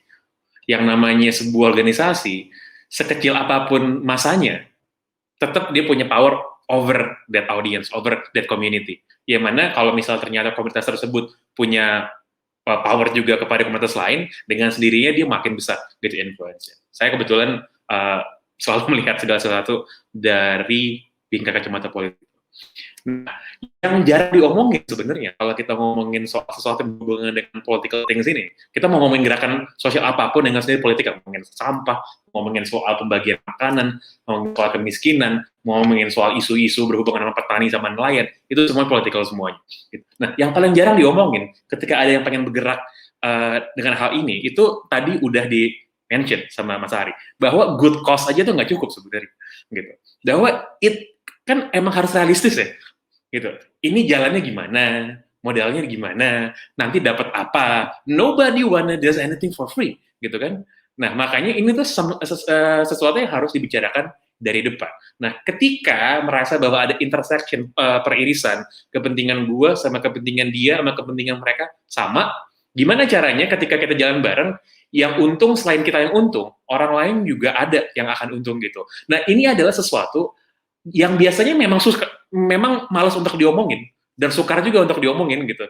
Enggak lah, kita kan pengen bikin perubahan, kita kan pengen bikin good thing. Yang kayak gini-gini nggak usah dipikirin lah. Kalau begitu ada omongan seperti itu, ketika kita mau bikin sebuah movement, dan ini dijamin gerakan tersebut akan bubar dalam waktu dekat. Udah pasti. Itu udah kejadian bertahun semua emang selalu kayak gitu. Jadi this difficult conversation harus dibicarain emang dari awal. Ketika itu udah terjadi, baru kita bisa cari nih. Tadi yang katanya Mas Tio sebagai triple win tadi, semuanya diuntungkan. Thank you, Pak Angge. Kita masuk ke sesi tanya jawab. Silakan tim. Nah, ini ada pertanyaan dari Marina, Bandung. Bagaimana caranya memperbaiki pola pikir pemuda sekarang yang lebih kecanduan dengan gadgetnya? Oke, mungkin ini dalam konteks bahwa daripada dia membangun gerakan sosial gitu, dia malah asik sendiri dengan gadgetnya dan tidak peduli dengan keadaan sekitar gitu. Mungkin ada tanggapan dari masing-masing. Silakan, siapa mau duluan? Mas Tio dulu. Duluan ya. Mungkin pertama yang harus diklarifikasi apakah menggunakan kecanduan gadget itu something yang negatif ya, belum tentu juga kan gitu ya. Bagaimana kita melihatnya juga kalau mereka melakukan banyak positivity di dalam melakukan gadget itu, menggunakan gadget itu ya, kenapa harus selalu diperbaiki gitu ya. Maksudnya apa yang harus diperbaiki dari situ gitu, mungkin lebih spesifik. Tapi menurut saya sih gadget tadi ya, mungkin tadi ada beberapa conversation tentang kayak konsumsi informasi segala macam gitu ya. Satu skill yang perlu memang untuk teman-teman anak muda itu bisa buat kita semua lah gitu, sebagai manusia yang kita bisa lakukan itu memang ya memilah-milah gitu, yang mana yang bagus, yang mana yang kurang bagus. Mungkin ujung-ujungnya critical thinking gitu ya, bagaimana kita mengkritisasi apa yang kita lakukan gitu. Misalnya kita menggunakan tadi itu beberapa aplikasi TikTok segala macam, sebetulnya gue pakai ini nih untuk apa sih gitu. Untuk entertainment nggak apa-apa, tapi apakah kalau aku spend 10 jam di TikTok untuk entertainment, apa is that good for me gitu ya. Jadi mungkin critical thinking bisa coba ditanamkan gitu, sehingga apapun yang kita lakukan dengan gadget kita juga bisa merasa kita juga bisa in control gitu of our usage of gadgets gitu ya. Mungkin lebih seperti itu. Thank you, Mas Tio. Ya, pengen komentar tadi sekaligus sebenarnya agree ya dengan apa yang dibilang oleh Mas Tio, bahwa orang sering gini, ada salah satu frasa yang dari zaman dulu ketika komputer baru digunakan dengan massal di Indonesia dan sampai sekarang masih dipergunakan gitu secara umum. Frasa-frasa seperti main komputer, main HP, dan main internet. Sekarang ada main saham, main kripto, dan lain sebagainya gitu. Pokoknya ditekankan dengan kata mainnya, seolah-olah itu bukanlah sebuah hal yang serius gitu ya. Jadi main-main. Padahal kalau kita ngomongin soal ini ya, kalau kita ngomongin soal gadget gitu, ngomongin soal cellphone, atau kita ngomongin soal laptop, atau kita ngomongin soal apa yang berkaitan sama teknologi, pada akhirnya kan itu cuma tools. Pada akhirnya itu cuma alat, tergantung apa yang kita lakukan dengan tools tersebut. Jadi memang kalau mungkin pertanyaannya adalah, gimana caranya kalau orang kerjanya cuma nonton video di TikTok doang misalnya, gitu, dan nggak bikin apa-apa yang lain, ya that's exactly wrong gitu, dan harusnya bisa lebih produktif lagi. Tapi bukan berarti bahwa ketika kita menggunakan sebuah alat teknologi dengan sangat intensif dan kita nggak lepas dari situ, it's not necessarily a bad thing sebenarnya gitu. Karena memang pada akhirnya apa yang kita lakukan dengan hal tersebut kan, saya yakin semua orang yang ada di dalam panel ini semuanya lekat sekali dengan gadgetnya masing-masing tiap hari. Mungkin kalau dilihat berapa banyak screen time-nya di masing-masing, mungkin bisa berjam-jam tiap hari gitu. Tapi again, apa yang kita lakukan dengan itu alih-alih cuma sekedar menganggap bahwa ini adalah sesuatu yang nggak produktif. Gitu sih kalau dari saya. Yes. Silakan Mas Ari, tadi ada tanggapan. Ya, pada dasarnya begini, kemarin belum lama ini ada teman saya yang ya marah-marah sedikit ya sama anaknya karena anaknya itu tidak tahu bagaimana membaca jam yang ada jarumnya itu. Ada jarumnya, enggak gitu aja nggak bisa. Saya kemudian mikir, kenapa harus bisa ya gitu kan? Kenapa kan sudah ada yang baru digital gitu kan? So menurut saya ini tadi kita kembali ke garis generational gap tadi itu gitu. Pada dasarnya banyak kalau kita ngomong kalau ada kata kecanduan, bagaimana dengan kecanduan? Nah, kecanduannya kita hilangin ya misalnya. Cara pertanyaannya bagaimana cara mencegah pola pikir muda yang sekarang sering engage dengan gadgetnya misalnya begitu. Nah, itu menjadi something unnecessarily wrong gitu. Itu enggak nothing to be worried about. Dulu ketika apa namanya TV baru masuk tahun 70-an ya, itu Arab Saudi itu melarang seluruh televisi. Itu apa namanya nanti mengubah produktivitas dan segala macam. Ternyata itu tidak terbukti. Indonesia juga sama gitu. Dan ini adalah era di mana kita yang harus menyesuaikan diri. Coba bayangkan begini. Ketika ada survei dan ini nyata, ada studi deh bukan survei, menyatakan bahwa anak-anak muda sekarang malas membaca gitu. Apa yang harus kita lakukan gitu? Bukan memaksa mereka untuk kembali membaca buku dan segala macam, enggak, tapi kita yang harus menyesuaikan bagaimana agar informasi, agar pesan-pesan, agar narasi-narasi yang selama ini tertulis menjadi tetap sampai ke otaknya anak muda-muda itu dengan cara yang lain, yaitu dengan konten kreasi, kemudian dengan video vertikal, dengan inografi dan segala macam. Ternyata kita yang harus menyesuaikan. Nah, hal-hal yang tadi seperti disampaikan Mas Tio dan Mas Pangi ya, pada dasarnya is not something we can avoid. Ini sesuatu yang mau nggak mau harus terjadi dan sudah terjadi. Dan ternyata memang kalau kita dilihat sisi negatifnya pasti ada gitu. Listrik di atas ini lampunya ada negatifnya juga kalau disentuh. Bisa nyetrum juga kalau ada cicak datang dan segala macam. Tapi kalau kita melihat positifnya itu banyak sekali. Anak saya itu sama sekali tidak pernah masuk ke les bahasa Korea apa segala, dia hanya nonton YouTube dan sekarang dia bisa ngomong Korea. Anak saya itu yang baru 8 tahun itu tahu apa itu Elon Musk, tahu apa itu pendiri Oyo dan segala macam, semuanya dari gadget. Dia tidak akan mendapatkan informasi itu dan pengetahuan itu dimanapun di luar gadgetnya. You can imagine how powerful gadget is. Kalau kita melihat dari sisi itu. Nah, yang menjadi penting adalah how to direct those young and overly exposed young people of Indonesia untuk kalaupun kecanduan dalam kecanduan gadget, kecanduannya untuk hal-hal yang bermanfaat bagi dia, bermanfaat bagi masa depan dia, bermanfaat bagi lingkungan dia, bermanfaat bagi masa depan bangsa. Kira-kira seperti itu. Yes, setuju banget bahwa frasa main komputer dan main gadget itu mungkin sudah harus diganti ya sekarang ya. Mungkin nanti kita bisa bikin petisi lah di Change.org untuk ganti itu. Anyway, kita masuk ke pertanyaan kedua dari Sidoarjo. Nah, ini gimana kita sebagai anak muda terus bisa bersaing, mengembangkan atau menciptakan inovasi di masa yang akan datang agar tetap bisa inovatif dan tidak kalah saing dengan yang lain. Jadi ini mungkin bisa dihubungkan dengan mental kompetisi tadi yang dibawa oleh Mas Ari di awal dan inward looking yang disampaikan Pangnya di awal. Silakan, mungkin Pangnya duluan. Oke, ini sesuatu yang sebenarnya sangat nyata ya kalau ngomongin di bidang saya gitu, teman-teman yang kerja di media, teman-teman yang ditrain sebagai jurnalis, sebagai penulis, kerja bikin video dan juga lain sebagainya. Karena apa yang kita hadapi, saya selalu bilang kita sebenarnya berada dalam sebuah krisis eksistensial gitu bagi teman-teman yang kerja di media gitu. Kita selama berpuluh tahun, mungkin selama abad 20, media memiliki posisi dan yang sangat spesial di dalam masyarakat, di dalam society di negara manapun, karena kita punya means of production dalam bentuk informasi dan berita. Lalu di era internet semuanya runtuh kan, makanya salah satu industri pertama yang terdisrupsi dan sangat fatal sebenarnya di era internet ini adalah sebenarnya industri media. Nah, cuman yang namanya ketika eksistens Anda terancam, jadi bukan cuma sekedar ini ya, bukan cuma sekedar diganti atau kesulitan, tapi benar-benar lenyap gitu. Ketika Anda merasa bahwa eksistensi Anda terancam, di sanalah Anda akan putar otak gimana caranya untuk bisa terus survive, bisa thriving. Jadi bukan hanya bertahan, tapi juga bisa berjaya gitu.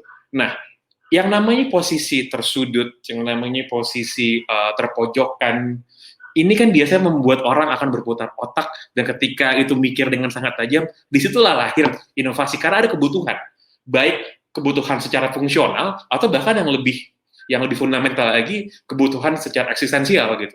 Nah, jadi gimana caranya biar bisa terus berinovasi? Saya selalu merasa bahwa mindset seperti ini, dan ini juga kebetulan selalu saya share dan saya tanamkan, baik di Asumsi maupun juga di Box adalah, let's do something, let's innovate something, as if kalau kita nggak melakukan ini, besok tuh kita nggak ada gitu. Karena we have to create something, we have to innovate something. Nah, ini mindset yang saya rasa patut untuk terus dijaga dan dirawat kalau kita mau terus inovatif sih, karena ada kebutuhan tersebut. Harus innovate, kalau nggak innovate, kita lenyap, kita hilang, kita mati. Gitu. Harus innovate, kalau nggak extinct gitu ya. Oke. Punah ya. Karena mungkin ini terkait dengan evolusi dan ya memang kalau nggak adapt gitu ya, kalau nggak bisa survive ya mati saja gitu, kelewat kelindas peradaban. Silakan Mas Tio, ada tanggapan?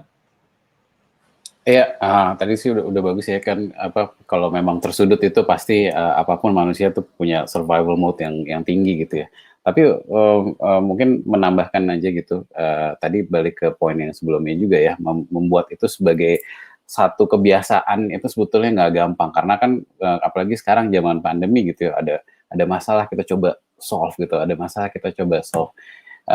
Dulu saya pernah belajar gitu dari salah satu profesor saya gitu ya, dia mengajarkan bahwa start emang dari something yang simple gitu di rumah gitu ya, kayak let's say kita sekarang pandemi gitu susah banget olahraga kan gitu ya, mau olahraga keluar takut gitu, mau di dalam tapi mau ngapain gitu, mau lihat YouTube lama-lama mungkin bosen juga, then try to solve the problem gitu kan, gimana nih gitu, udah bangun masih tetap males gitu, apa aja ada alasannya gitu kan.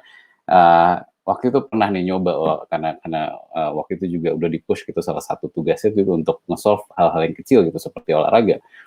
Jadi gimana caranya ya supaya gue mau nih semangat olahraga pagi-pagi ya, karena alasan terus gitu. Jadi ya coba aja nih, mungkin gue tidur udah pakai baju olahraga gitu ya, jadi bangun gue udah nggak ada excuse nih gitu, sepatu udah gue taruh depan pintu, kaos kaki juga udah saya taruh di sana gitu kan, jadi pas keluar pintu udah nggak ada lagi tuh excuse gitu. Ya pada akhirnya saya kepaksa olahraga gitu kan. Hal-hal yang kayak gitu menurut saya latihan-latihan kecil dari hal-hal yang sederhana di rumah itu mencoba meningkatkan tadi ya jiwa inovasi, problem solving gitu. Karena begitu nanti ketemu yang agak gede gitu, kita langsung mikir oh ini gini, yang works tuh biasanya begini gitu. Jadi udah ada pattern-patternnya dan semangat untuk nge-solve problem-problem yang simple banget. Itu bisa membawa kita ke something yang bigger when we need the skill gitu ya. Jadi Saya sih kalau saya pribadi saya menyarankan coba deh, coba aja gitu hal-hal yang kecil gitu. Kalau nggak bisa solve problem-problem yang kecil tuh biasanya nanti juga akan lumayan terkendala gitu untuk solve problem yang besar. Mas Tio stand dengan kata-kata ngulik ya. Silakan Mas Ari Ya. untuk menjawab pertanyaannya. Singkat ya. Jadi saya menggabungkan dua yang sudah disampaikan oleh Mas Pange dan Mas Tio tadi ya. Jadi pada dasarnya saya setuju Mas Tio bahwa orang Indonesia itu sangat-sangat kreatif. Sangat-sangat kreatif. You can have any kind of creativity in the heads of many Indonesians di satu sisi. Tapi di sisi lain juga Mas Pange tadi sampaikan bahwa you have to innovate. Kamu harus inovatif. Kalau enggak mati di tengah jalan gitu. Nah, kreativitas itu kalau naik tingkat, naik derajat yaitu menjadi inovasi. Bagaimana agar misalnya kreativitas kita itu bisa menjadi sebuah kreativitas yang bisa let's say menghasilkan uang, menghasilkan karya yang bisa diterima orang lain, bisa scale up dan segala macamnya, itu inovasi. Nah, pertanyaannya adalah bagaimana agar kita bisa berinovasi dan tidak kalah bersaing dengan yang lain. Pertama adalah ambil niche yang berbeda, ceruk yang berbeda dan Anda masuk di sana, inovasi di sana, besar di sana. Dalam dunia saat ini menurut saya yang paling bukan yang paling penting ya, menurut saya akan lebih bagus menjadi ikan besar di sebuah kolam yang kecil dibandingkan dengan ikan besar di kolam di lautan bersama dengan ikan-ikan besar yang lain. Karena apa? Kita bisa bergerak bebasnya, agile dan segala macamnya. Pertama itu. Terus yang kedua adalah kalau kita tadi ngomong berkompetisi, kenapa harus berkompetisi? Kita eranya adalah era berkolaborasi dengan yang lain.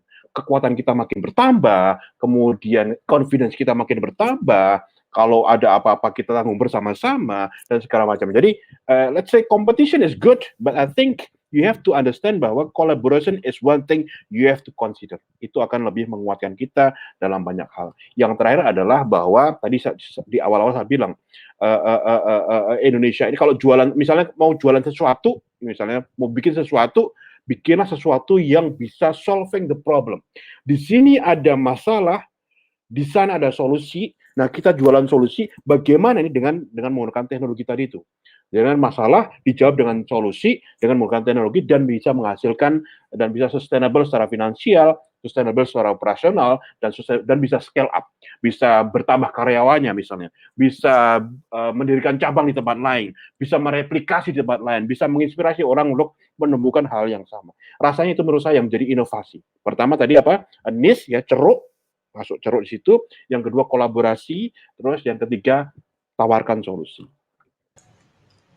Oke, niche, kemudian inovasi dan tawarkan solusi. Thank you Mas Ari dan semua jawabannya. Akhirnya kita sampai pada di sesi akhir ya. Terima kasih atas diskusinya yang hangat dan menyenangkan.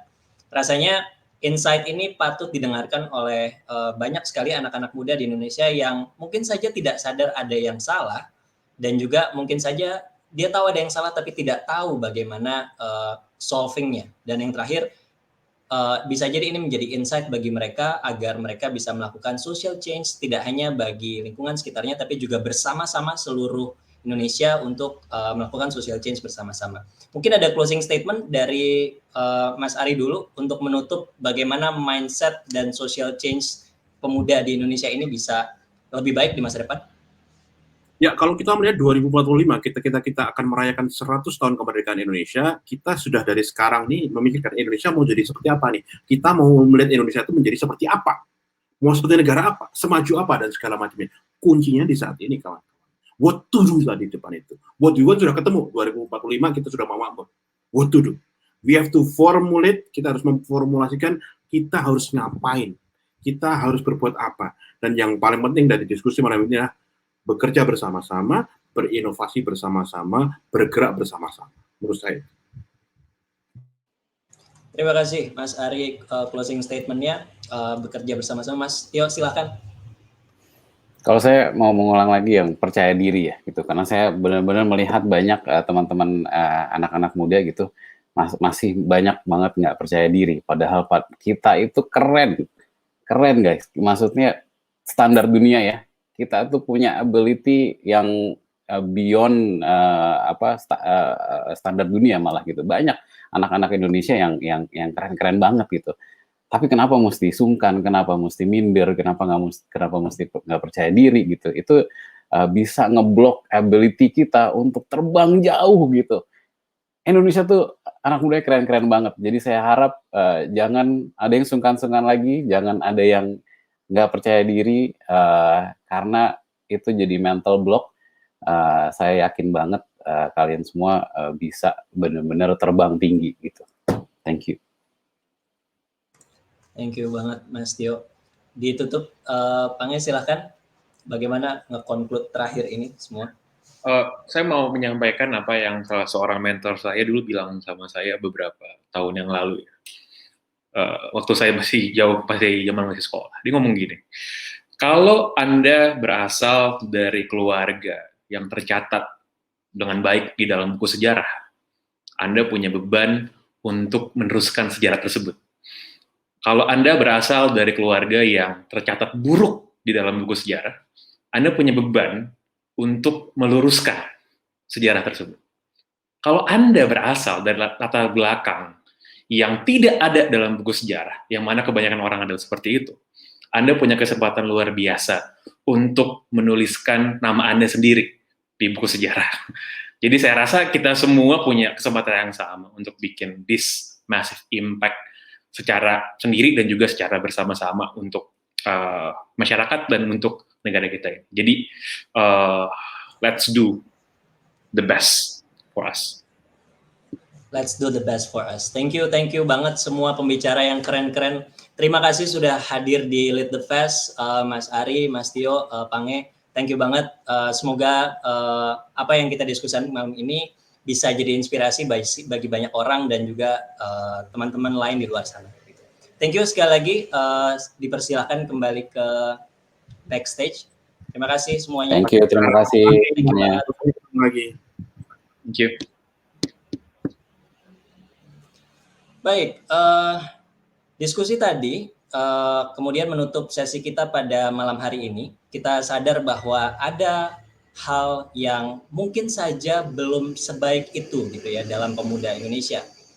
Tadi disebutkan bahwa anak-anak muda Indonesia semangat berkompetisinya kurang, kemudian confidence dan seringkali sungkan, dan juga terperangkap melihat ke dalam tanpa melihat betapa luasnya dunia di luar gitu, dan juga adanya feeling of entitlement begitu ya.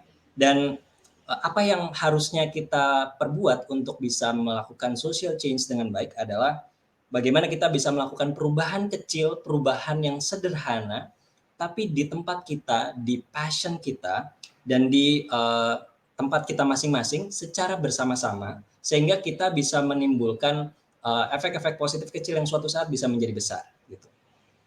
Nah, kita juga belajar bahwa bisa saja tujuannya sama. Bisa jadi kita sama-sama mau membersihkan sampah, atau bisa jadi kita ingin menumbuhkan kembali hutan. Namun, ketika kita berada dan memiliki gerakan sosial yang even tujuannya sama, bisa jadi kolaborasi dan jembatan ini menjadi challenge bagi social activist dari masing-masing gerakan gitu ya. Jadi tadi disebutkan perlu ada financial goals, kemudian perlu ada power yang memang perlu di-share satu sama lain. Hal-hal ini yang harapannya bisa menjadi inspirasi bagi teman-teman semua yang mendengarkan untuk pertama mengevaluasi sebenarnya apakah kita sebagai anak muda sudah memiliki mindset yang tepat. Kedua, apakah kita sudah melakukan perubahan sosial dan sudah berpartisipasi dalam perubahan sosial yang positif. Dan yang ketiga, bagaimana atau apakah kita sudah membuat jembatan antar gerakan sosial agar dampak yang dihasilkan bisa lebih besar lagi.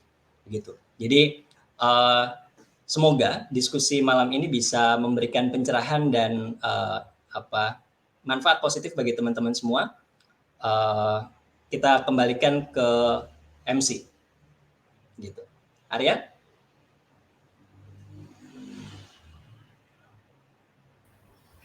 Baik, terima kasih Kak Ara.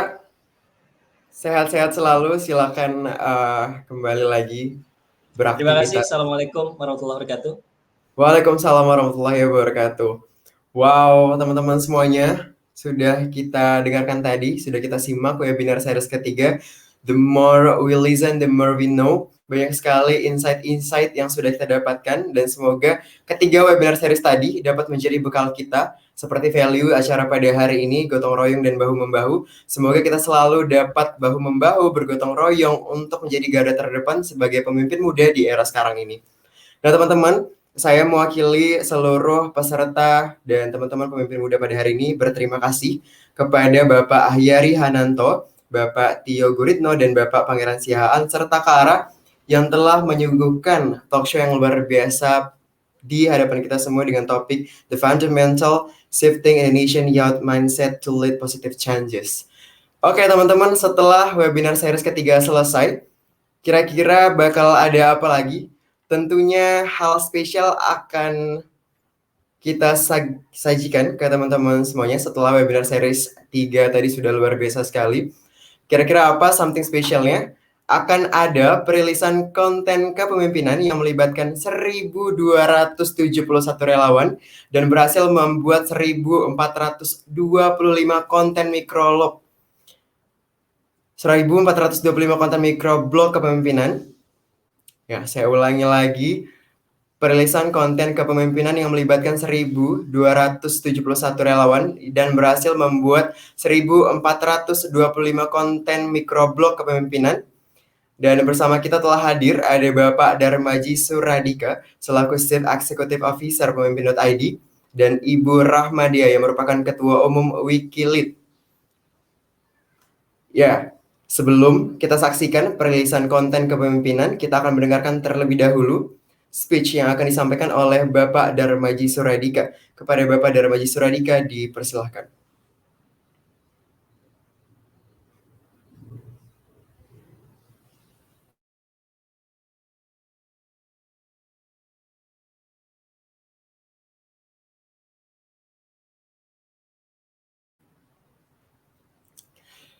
Baik, jadi teman-teman sembari menunggu Bapak Darmaji Suradika hadir di tengah-tengah kita semua di sini untuk memberikan speech. Jadi saya ulangi lagi bahwa hari ini ada yang spesial luar biasa. Kita akan merilis konten kepemimpinan yang volunteernya sebanyak 1.271 relawan. Tentunya bukan angka yang sedikit, luar biasa sekali. Dan telah berhasil membuat 1.425 konten microblog kepemimpinan yang nanti akan kita saksikan bersama melalui virtual tour. Oke, kalau begitu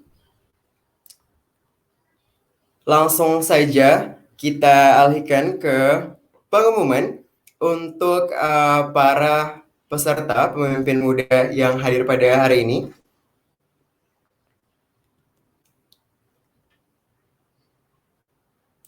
Oke.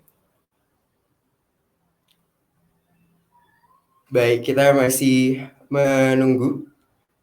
Kalau begitu langsung saja kita umumkan terlebih dahulu para pemenang dari hadiah eksklusif yang disediakan pada acara hari ini melalui Instastory yang telah dipilih oleh para panitia.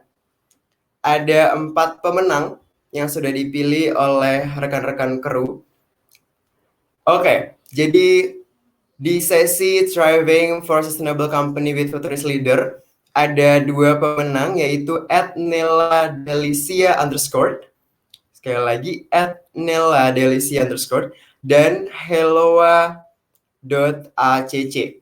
2 pemenang @nela_delicia_ dan @helloa.acc. Selamat kepada kedua pemenang dan masih ada 2 pemenang lagi dari sesi The Fundamental Shifting Indonesian Youth Mindset to Lead Positive Changes. Ada @muhammadalfian16 dan @pambudi.69. Ya, sekali lagi keempat pemenang saya bacakan ulang. Ada @nela_delicia_, ada @helloa.acc, lalu ada @muhammadalfian16 dan @pambudi69. Baik, teman-teman semua, seluruh pemenang nantinya akan langsung dihubungi oleh para panitia. Jadi selamat menikmati hadiah eksklusif ya. Dan langsung saja kita akan mendengarkan speech dari Bapak Aji. Apakah Aji sudah bergabung bersama kita? Oke, baik. Halo. Halo Kak Haji, apa kabar? Baik, Arya, apa kabar teman-teman? Baik, Apa kabar alhamdulillah. semua? Lagi sibuk apa nih Kak Haji? Sibuk ini balesin chat, jagain panggung Oke, supaya oke. supaya lead the Kak Haji fest-nya langsung aja, aman-aman boleh semuanya. langsung disampaikan speech-nya waktu kami Oke, silakan. baik. Ya, terima kasih Arya, terima kasih teman-teman semua. Selamat malam. Assalamualaikum warahmatullahi wabarakatuh. Saya Darmaji Suradika, mewakili dari teman-teman pemimpin.id. Ingin pertama selamat buat teman-teman pemimpin.id dan teman-teman semua volunteer yang sudah membuat 1.200 konten ini terjadi gitu ya. Jadi komitmen kami setiap tahun di dalam Lead the Fest. Lead the Fest memang kita niatkan sebagai event untuk merayakan kepemimpinan begitu ya. Tapi kepemimpinan ini tidak berjalan sendiri. Jadi kami berkomitmen bahwa perayaan kepemimpinan ini setiap tahunnya harus dibarengi dengan perjuangan literasi. Itu yang paling penting gitu ya. Jadi di tahun lalu kami bersama-sama dengan 1.000 lebih volunteer menerjemahkan buku dari buku-buku yang berbahasa Inggris ke dalam bahasa Indonesia lalu dirangkum gitu ya, dan rangkumannya ditaruh di website Wikilead gitu. Nah tahun ini kita sama juga nih gitu ya, kita bikin perjuangan literasi juga, tapi kita dalam bentuk microblog. Dari target 1.000, jadi tahun ini ada 1.200 microblog yang sudah disiapkan gitu ya, dan juga dimasukkan kembali ke dalam website Wikilead gitu. Jadi harapannya website ini atau perjuangan literasi ini mampu menjadi awal dari perjuangan literasi yang lebih besar.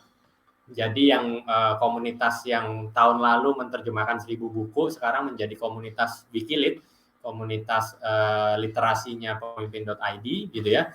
Dan harapannya sekarang yang 1.200 ini nanti juga akan bergabung bersama-sama Wikilead, dan alhamdulillah juga komunitas Wikilead salah satu pembinanya Kak Ivan Lanin, dan Kak Ivan Lanin juga berpesan kepada kita harapannya gerakan kecil ini, gerakan penterjemahan ini gitu ya, mampu menjadi awal dari snowball effect yang lebih besar terhadap perjuangan literasi di Indonesia. Jadi semoga ini semua menjadi awal buat kita semua. Terima kasih buat teman-teman yang berpartisipasi, dan seperti perjuangan-perjuangan bangsa yang lain sebelumnya, bangsa-bangsa besar Eropa, Arab gitu ya, selalu diawali dengan perjuangan literasi di awalnya. Mudah-mudahan perjuangan kita bersama untuk literasi ini juga mampu membawa Indonesia menjadi bangsa yang lebih besar. Kira-kira begitu teman-teman. Terima kasih teman-teman yang mau melihat hasilnya penterjemahan dari yang tahun lalu maupun yang tahun ini bisa dicek di websitenya wikilead.id, dan jika ingin ikut juga aktif kegiatannya di Instagram bisa dicek juga, jadi kita bisa bareng-bareng aktif di kegiatan literasi. Kira-kira begitu. Aku serahkan ke siapa, Arya lagi ya. Oke, makasih Kak Haji atas speech-nya. Dan akan kita lanjutkan dengan speech selanjutnya yang akan disampaikan oleh Ibu Rahmadea. Apakah sudah bergabung bersama kita di sini? Halo, selamat malam Mas Oke, Arya. halo Kak Dea, apa kabar? Alhamdulillah baik. Oke, gimana nih Kak? Udah siap untuk menyampaikan speech untuk teman-teman pemimpin muda semuanya? Insya Allah udah. Oke, langsung aja kita dengarkan speech dari Kak Dea. Kepada Kak Dea, layar dan waktu disilahkan. Baik, terima kasih banyak Mas Arya, dan terima kasih pada Mas Aji, teman-teman pemimpin muda semuanya yang sudah bergabung di sini. Selamat malam, Assalamualaikum warahmatullahi wabarakatuh. Di sini aku berkesempatan untuk mewakili Wikilead sebagai salah satu kolaborator 1.000 microblog konten yang kemarin sudah diinisiasi oleh pemimpin ID, dan sekarang sedikit lagi teman-teman sudah bisa akan melihat hasil akhir dari kerja keras teman-teman dalam mengumpulkan 1.000 lebih materi ini selama 1 bulan yang lalu ya. Dan saya sendiri sangat senang sekali bisa ada di sini malam ini, karena mungkin kalau misalnya saya boleh share dikit, saya adalah salah satu dari 1.100 relawan Lead the Fest 2020. Jadi saya adalah relawan Lead the Fest tahun lalu, di mana juga saya terlibat dalam aktivitas yang mirip dengan teman-teman sekarang, yaitu menjadi satu dari 1.000 lebih relawan Lead the Fest, di mana kami menerjemahkan 1.000 ringkasan buku ke dalam bahasa Indonesia dari bahasa Inggris. Tadi yang udah sempat disinggung ya sama Mas Aji. Dan waktu itu saya ingat sekali kekaguman saya kepada pemimpin ID bahwa sebuah organisasi yang bisa terhitung masih muda ya pada waktu itu kayaknya bahkan belum 1 tahun berdiri, dan mereka berhasil mengumpulkan 1.000 lebih relawan dari seluruh Indonesia untuk berpartisipasi tanpa dibayar, tanpa dapat remunerasi untuk berkontribusi terhadap mengumpulkan bahan-bahan literasi yang akan sangat bermanfaat bagi orang-orang di seluruh Indonesia. Tapi yang lebih mengagumkan lagi bagi saya adalah pemimpin ID tahun ini berhasil mengulang keberhasilan tersebut, dan dengan bahkan dengan lebih banyak partisipan ya. Tadi saya kalau nggak salah dengar juga ada 1.200 lebih, sementara kemarin hanya 1.000-an aja. Ya intinya adalah saya sudah kurang lebih 1 tahun ini bergabung dengan Wikilead. Saya salah satu pendirinya dan juga sedang bertindak sebagai ketua di sini. Dan Wikilead ini datang dari 42 relawan dari 1.000 sekian relawan tahun lalu yang kemarin bergabung. Kami membangun sebuah komunitas literasi berbasis digital di platform digital dari nol, dan bisa dikatakan hingga saat ini hampir setahun Wikilead berjalan, kami cukup bangga sekali dengan apa yang sudah berhasil kami capai. Kami sudah punya sekitar 1.000 followers di Instagram, kami punya beragam platform media sosial di mana kami berbagi informasi tentang literasi di seluruh penjuru Indonesia ya, dan kami banyak bekerja sama dengan komunitas-komunitas literasi, khususnya di daerah 3T. Kami banyak mengerjakan event-event mulai dari webinar, Instagram Live, dan masih banyak lagi. Dan kami juga tidak lupa melibatkan setiap komunitas-komunitas yang kami temui, komunitas literasi, dalam kegiatan-kegiatan kami. Jadi sudah menerbitkan sebuah kumpulan buku dongeng mini yang mungkin teman-teman bisa lihat di halaman Instagram Wikilead.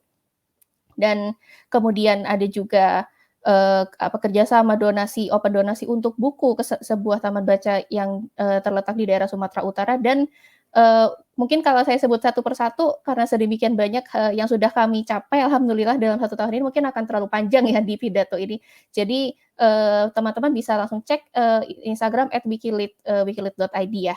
Dan seperti halnya tadi sudah ditekan Mas Aji, sebuah gerakan itu sangat penting untuk bisa dilanjutkan supaya dia tidak punah begitu saja dan tidak hilang begitu saja manfaatnya. Dan maka dari itu, dengan mendekatnya akhir kepengurusan dari periode 1 pengurus inti Wikilead ini, saya secara resmi mengundang teman-teman dari peserta Lead the Fest 2021 di konten microblogging ini untuk turut serta dalam open recruitment Wikilead pengurus periode 2 tahun 2021-2022. Jadi mohon ditunggu pengumuman yang akan segera kami sampaikan dari saya dan Wikilead dan pemimpin ID. Sekian yang bisa saya sampaikan dan saya ucapkan terima kasih. Kembali ke Mas Arya. Baik, terima kasih Kak Dea atas speech-nya. Dan saya ucapkan sekali lagi terima kasih kepada Darmaji Suradika dan Ibu Rahmadea atas speech yang telah disampaikan. Dan tibalah saatnya yang ditunggu-tunggu, kita akan langsung virtual tour ke website Wikilead untuk melihat launching dari 1.000 konten kepemimpinan yang telah dikerjakan oleh teman-teman volunteer, di mana jumlahnya 1.271 relawan dengan 1.425 konten microblog. Baik, sudah teman-teman saksikan di sini, sudah ditampilkan. Ya. Teman-teman bisa langsung mengunjungi website wikilead.id, lalu masuk ke pilihan lainnya. Iya, setelah itu di sebelah kanan atas, pilih 1.000 konten kepemimpinan. Teman-teman nanti langsung diarahkan, klik 1.000 konten kepemimpinan, dan berikut tampilannya bisa dilihat dengan jelas. Ya, berikut merupakan 1.000 konten kepemimpinan yang bisa teman-teman langsung cek. Jadi teman-teman langsung aja bisa langsung mengunjungi website wikilead.id dan melihat 1.000 konten kepemimpinan yang di-launching pada hari ini. Yang tentunya akan luar biasa sekali. Seluruh konten ini akan terbuka untuk umum dan bisa diakses oleh siapa saja. Jadi bagi teman-teman yang mungkin ingin mencari inspirasi untuk belajar kepemimpinan, bisa langsung ke website wikilead.id dan pilih 1000 konten kepemimpinan. Baik, kita sudah sampai di penghujung acara setelah launching 1000 konten kepemimpinan tadi. Saya ucapkan terima kasih. Terima kasih banyak kepada seluruh speakers yang luar biasa sekali dan moderator yang telah memimpin jalannya talk show dengan luar biasa, serta rangkaian Lead the Fest hari ini yang luar biasa menarik, banyak insight, banyak knowledge yang kita dapatkan. Dan terima kasih juga kepada seluruh peserta, para pemimpin muda yang telah antusias dan semangat tentunya hadir di seluruh atau sebagian rangkaian acara pada acara puncak hari pertama Lead the Fest pada hari ini. Dan rangkaian acara Lead the Fest 2021 ini didukung oleh PT Paragon Technology and Innovation, serta rekan media resmi acara ini yaitu Metro TV, Media Indonesia, Medcom.id, Hifwi, Sonora FM, Kompas TV, Solo Post, ayobandung.com, dan detik.com. Dan juga dukungan dari para kolaborator organisasi yang turut menyukseskan pelaksanaan acara pada hari ini. Dan teman-teman, saya akan mengingatkan lagi bahwa donasi masih dibuka bentuk kolaborasi dengan WeCare. Teman-teman bisa langsung berdonasi di link di bawah ini, ada wecare.id/menang bersama, yang donasinya nanti akan kita gunakan untuk APD bagi para tenaga kesehatan yang sedang berjuang menjadi garda terdepan membantu kita semua. Dan teman-teman, untuk akhir sesi, seperti biasa, akan ada link absensi yang akan dibagikan via kolom chat. Ya, batas pengisian absensi hanya 1 jam saja dari sekarang. Jadi teman-teman untuk yang mau mendapatkan sertifikat langsung bisa mengisi link absensi di bawah ini karena pengisiannya hanya 1 jam saja sejak link dibagikan. Nah teman-teman, besok kita akan kembali lagi dengan rangkaian puncak acara Lead the Fest 2021 hari kedua.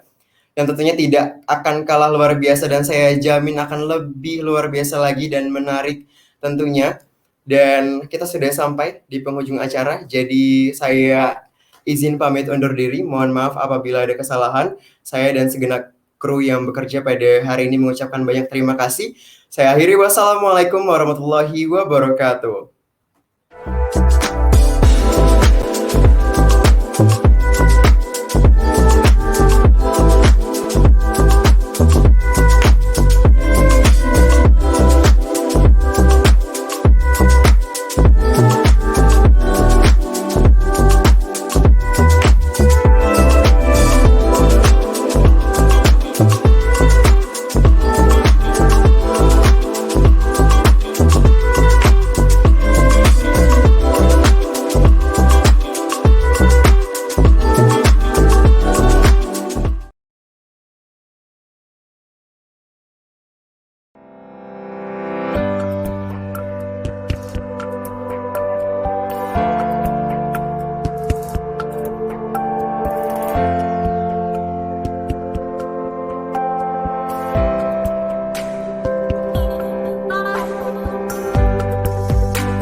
Stay lagi di rumah bukan masalah.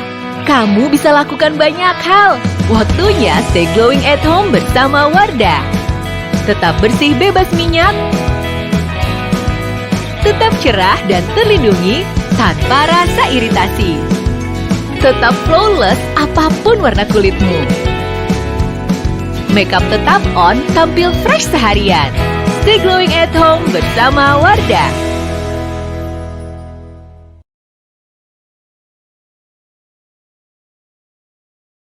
ありのままの二人でいいよ日だまり見つけて遊ぼうよ忘れないよ忘れないぜ俺は僕たちが信じる力で繋がっているんだ It's your birthday 毎日が誰かのバースデー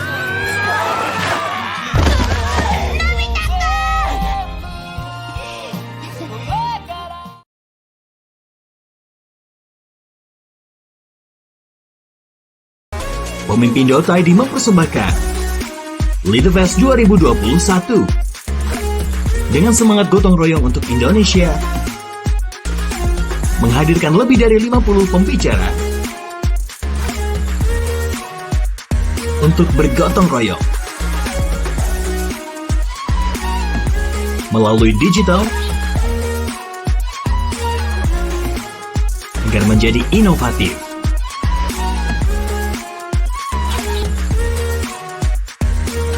Lead the Fest menghadirkan pemimpin ID Talk, teras belajar, workshop, 1000 konten kepemimpinan, Unity Expo, upacara virtual,